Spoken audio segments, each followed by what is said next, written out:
Hello，大家好。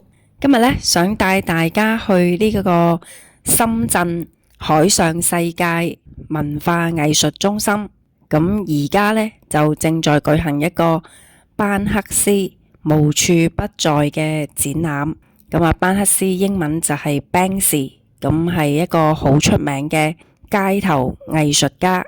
咁入到嚟呢個博物館嘅時候呢，佢外面呢都陳設咗佢一啲好經典嘅作品。咁一行入嚟呢，就有一個係年份表啊。咁佢就好詳細咁樣記錄咗咁多年嚟佢嘅作品。好啦，終於正式入嚟睇呢個展覽啦，真係好興奮。咁佢就寫住 Banksy is now here， 但係如果你讀白色呢，就係 Banksy is nowhere。咁大家都知道呢個藝術家呢，其實就係好神秘嘅，到今時今日呢都未露過面。但係呢，佢又可以喺啲街頭嗰度呢，就做好多即興嘅藝術品，而冇俾人捉到喎。咁除咗街頭藝術之外呢，佢亦都有去過啲博物館搗蛋嘅喎。我哋一齊進入 Banksy 嘅世界。一入到嚟呢，就見到佢喺度製作嗰個蘇富比拍賣嗰陣時俾人碎咗嗰個畫咯，嗰個做手腳，呢個幾好笑嘅。咁啊，呢個片呢，我放到最後，大家可以睇一睇。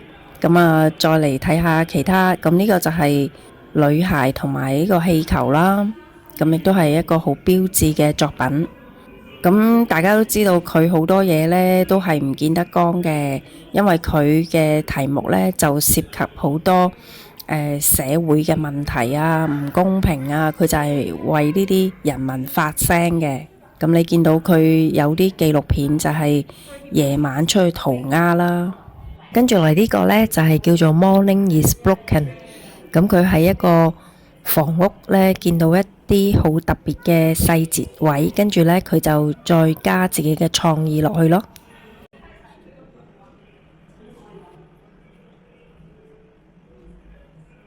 咁再嚟呢，就係一啲 CCTV 啊。咁佢話你睇緊乜嘢？咁樣個牆嗰度，What are you looking at？咁啊，你睇我睇你咁樣咯，無時無刻俾人監視啊。嗱，呢個係狗仔隊呢個攝聽。咁呢個展覽嘅藏品呢都好豐富啊。如果大家真係好中意 Banksy 呢，真係唔可以錯過。咁呢個呢，就係 HMV 個唱片公司啊。咁就係隻狗仔呢，係一個好傳統嘅 logo 嚟嘅。咁佢就拎咗個武器呢，正要呢摧毀一個歷史悠久嘅留聲機咯。即係話而家數碼嘅科技將要摧毀傳統。咁呢個就係 Keith Harlings 嗰隻狗。哇！咁呢個 Steve Jobs 喎，原來 Steve Jobs 呢個爸爸呢係敍利亞嘅難民嚟嘅。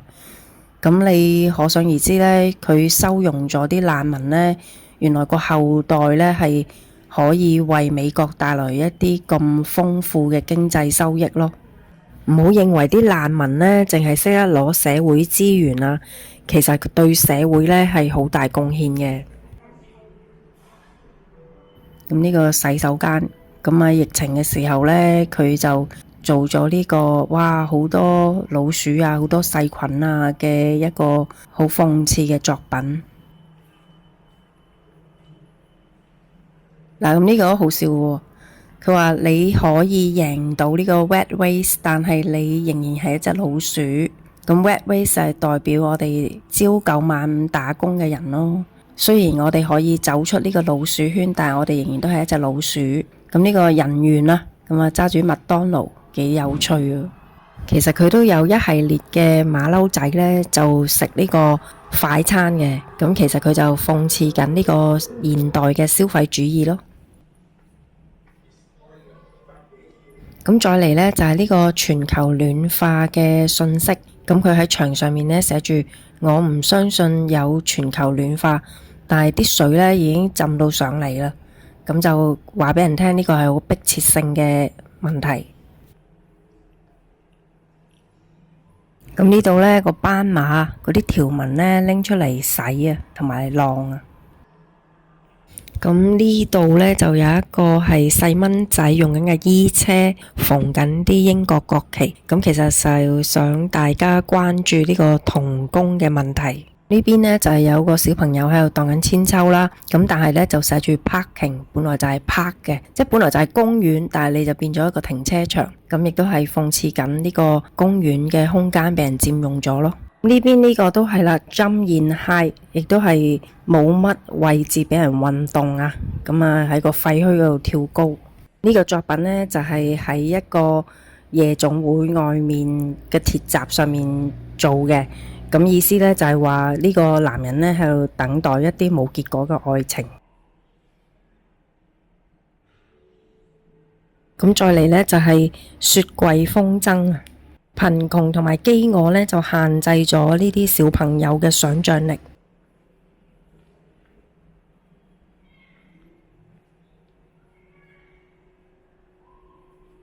呢個呢，又係啲土人呢，同埋呢個超級市場嘅車啊，又係諷刺緊呢個消費主義咯。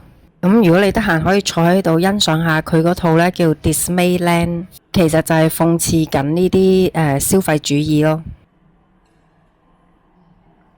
咁再嚟呢，就係 Kate Moss 啊，咁呢個呢，其實原先就係瑪麗蓮夢露，就係 Andy Warhol 嘅作品，咁佢就將佢呢變咗做 Kate Moss，因為喺 Banksy 嗰個年代呢，Kate Moss 都係好紅嘅。咁再嚟呢，就係呢個好似財經嗰啲圖表咁嘅線圖啦，咁但係原來呢係隻狗仔嗰啲 PP 嚟嘅喎，咁其實就諷刺緊呢個金融嘅行業。咁再嚟呢，就係呢個金寶湯啊，咁但係呢，佢就換咗一個比較簡單嘅包裝，咁就寫住 Value Tomato Soup，咁其實意思呢，就係話我哋而家產品就係過分包裝啊。再嚟呢，上面有個 I love you， 但係呢有個漏斗喎，即係 I love you 係有時間性嘅。咁再嚟呢，就呢個空間就亦都有啲佢嘅片段。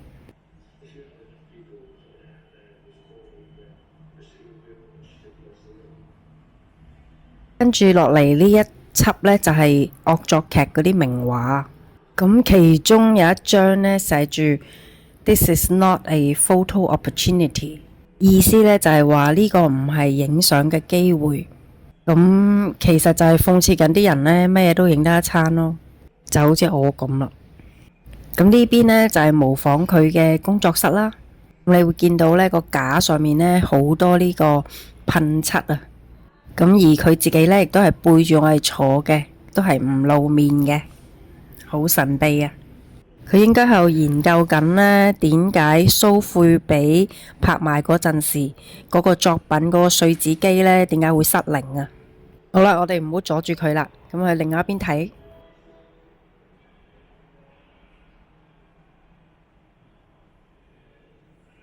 咁呢度呢，有3個 video 咯，就係講一啲佢嘅街頭創作。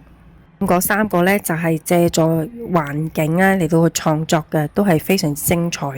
咁呢個你見到一個蒙面真係摘花呢，其實就係代表呢啲恐怖襲擊分子呢，其實可以用一啲和平嘅方法解決。咁跟住呢度呢，就有個細蚊女呢喺度玩緊呼啦圈，但係再細心啲睇呢，其實係一個棄置咗嘅單車嘅輪胎咯。呢個單車呢係喺當地呢係棄置咗嘅，佢只不過呢係用環境嚟到去創作咯。咁跟住呢，你會見到啲警察呢喺度護送緊個刀甩啊，其實呢就諷刺緊啲美國警察呢就好中意食呢個甜甜圈。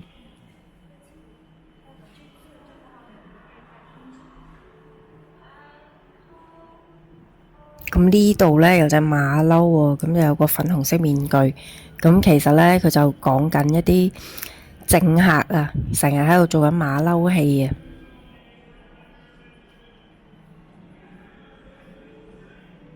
咁跟住落嚟呢，就係有一個女僕呢喺度掃地啦。咁其實呢，就係諷刺緊呢西方社會呢，係唔敢直視呢啲貧窮啊，同埋即係社會上面嘅問題，而係中意去隱藏佢咯。咁再過嚟呢邊呢，就有啲佢喺博物館呢，將啲名畫呢就黐上去嘅一啲惡作劇。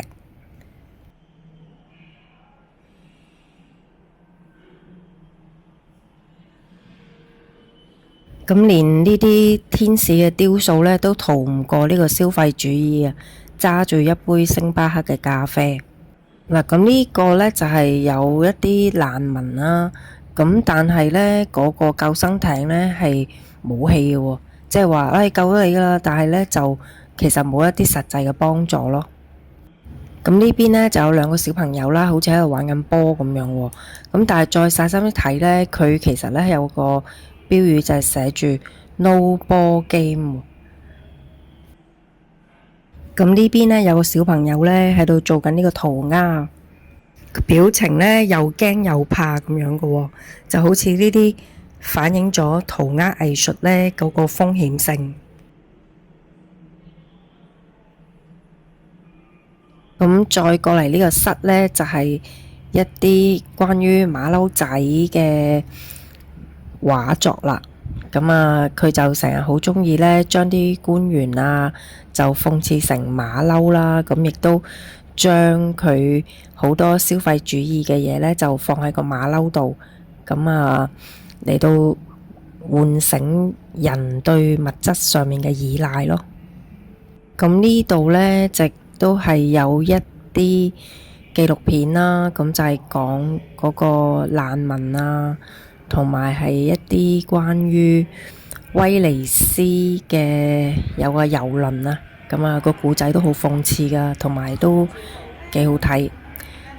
咁再嚟呢，就係壓軸啦，就係俾翻呢個碎紙機好有爭議性嘅蘇富比拍賣嘅場景俾大家欣賞下，佢好搞笑喎，仲教埋你點樣整喎。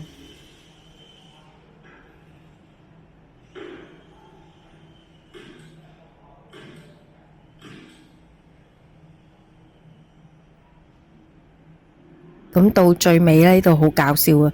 呢度話次次彩排呢個碎紙機呢都係運作正常噶，咁又放翻啲彩排片段俾你睇喎。其實呢個展覽呢嘅入場費都幾貴嘅喎。咁如果你唔係老師啊，或者唔係學生呢，就唔係長者呢，咁就要103蚊。OK，今日就介紹到呢度啦，多謝大家按讚、分享、訂閱，歡迎大家打賞，拜拜。